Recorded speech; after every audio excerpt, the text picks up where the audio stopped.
പ്രിയപ്പെട്ടവരെ, യേശുവിൻ്റെ നാമത്തിൽ നിങ്ങളെ ഞാൻ സ്നേഹത്തോടെ വാഴ്ത്തുന്നു. സന്തോഷമായിരിക്കുന്നുവോ? ഈ ദിവസം എങ്ങനെയുണ്ട്? രാവിലെ ദൈവത്തെ സ്തുതിച്ചുവോ? പ്രാർത്ഥിച്ചുവോ? മനസ്സിൽ സന്തോഷം തോന്നുന്നുണ്ടോ? അല്ലെങ്കിൽ ഭയമാണോ? നിങ്ങൾക്കെന്തു തോന്നുന്നു? ഈ ദിവസത്തെ എങ്ങനെ നേരിടും എന്ന് ചിന്തിക്കുകയാണോ? ഒന്നും വിചാരിക്കേണ്ട, എന്തു വേണമെങ്കിലും സംഭവിക്കട്ടെ, യേശു കൂടെയുണ്ടല്ലോ. നിങ്ങൾ വിജയിക്കും. ദൈവം നിങ്ങളെ ബലപ്പെടുത്തി നടത്തും. ദൈവം ഒരു വാക്ക് തരുന്നു, അത് മനസ്സിൽ സൂക്ഷിക്കണം. എഫേസ്യർ 6:10 കർത്താവിലും അവന്റെ അമിത ബലത്തിലും ശക്തിപ്പെടുവിൻ എന്ന് ദൈവം പറഞ്ഞിരിക്കുന്നു.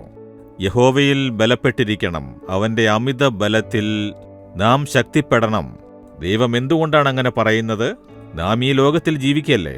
ഇവിടെ ഈ ലോകത്തിൽ നമുക്കൊരു ശത്രു ഉണ്ട്. അവനാണ് പിശാച്.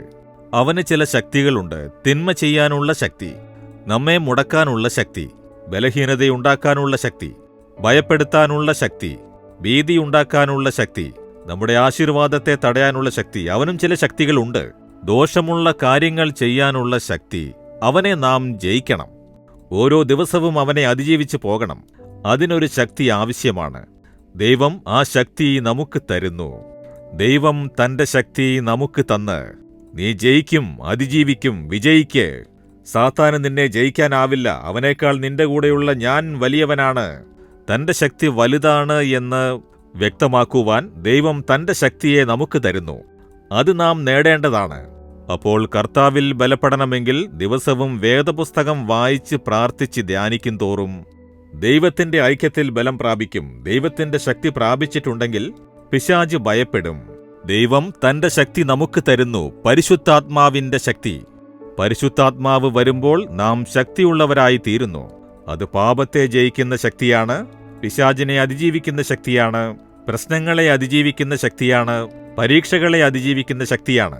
അപ്പോസ്തലപ്രവൃത്തി 1:8 പറയുന്നു, പരിശുദ്ധാത്മാവ് വരുമ്പോൾ നിങ്ങൾ ശക്തി പ്രാപിക്കുമെന്ന്. അതിന് ദിവസം തോറും വചനത്തിലൂടെ കർത്താവുമായുള്ള ഐക്യത്തെ ബലപ്പെടുത്തണം. പരിശുദ്ധാത്മാവിനാൽ നിറഞ്ഞ് പ്രാർത്ഥിക്കും തോറും ആത്മാവിൽ ശക്തിയുള്ളവരായിരിക്കും. എന്തും അതിജീവിക്കാൻ സാധിക്കും. അതുകൊണ്ടാണ് ദൈവം പറയുന്നത്, യഹോവയിലും അവന്റെ അമിത ബലത്തിലും ശക്തിപ്പെടുവിൻ എന്ന്. അതുകൊണ്ടാണ് പറയുന്നത്, രാവിലെ എഴുന്നേറ്റ് വചനം വായിച്ച് പ്രാർത്ഥിക്കണം. രാവിലെ ഒന്നും കഴിക്കാതിരുന്നാൽ കുറച്ചു സമയത്തിനുള്ളിൽ ശരീരം ബലഹീനമാകുമല്ലേ. അപ്പോൾ ശരീരത്തിന് ഭക്ഷണം വേണം. നമ്മുടെ ആത്മാവിൽ ബലം പ്രാപിക്കാനാണ് വചനമെന്ന ആഹാരം. ഇത് വായിച്ച് ധ്യാനിച്ച് പ്രാർത്ഥിച്ച് ബലം പ്രാപിച്ചാൽ ജയിച്ചുകൊണ്ടേ പോകാം. അതിന് പ്രാർത്ഥിക്കാമോ? കർത്താവേ, യഹോവയിലും അവന്റെ അമിത ബലത്തിലും ശക്തി പ്രാപിക്കുവിനെന്ന് പറഞ്ഞു. ഈ മകനെ ബലപ്പെടുത്തണമേ, ഈ മകളെ ബലപ്പെടുത്തണമേ. സകല ബലഹീനതകളും മാറട്ടെ. ഇന്ന് ശക്തിപ്പെടുത്തണമേ. ജയിക്കുന്നവരായി മാറ്റണമേ. സാത്താനെ അതിജീവിക്കുന്നവരാക്കി മാറ്റണമേ. ഭയപ്പെടാതെ ധൈര്യത്തോടെ പിശാചിനെ എതിർത്ത് നിന്ന് വിജയിക്കുന്നവരാക്കി മാറ്റണമേ. ആ ശക്തിയെ അങ്ങ് ഇപ്പോൾ തന്നെ തരുന്നതിനായി, പരിശുദ്ധാത്മാവിൽ നിറയ്ക്കുന്നതിനായി, ബലപ്പെടുത്തുന്നതിനായി സ്തോത്രം, സ്തോത്രം. യേശുവിന്റെ നാമത്തിൽ പ്രാർത്ഥിക്കുന്നു. ആമേൻ, ആമേൻ. Jesus readings Malayalam YouTube channel subscribe ചെയ്യുക.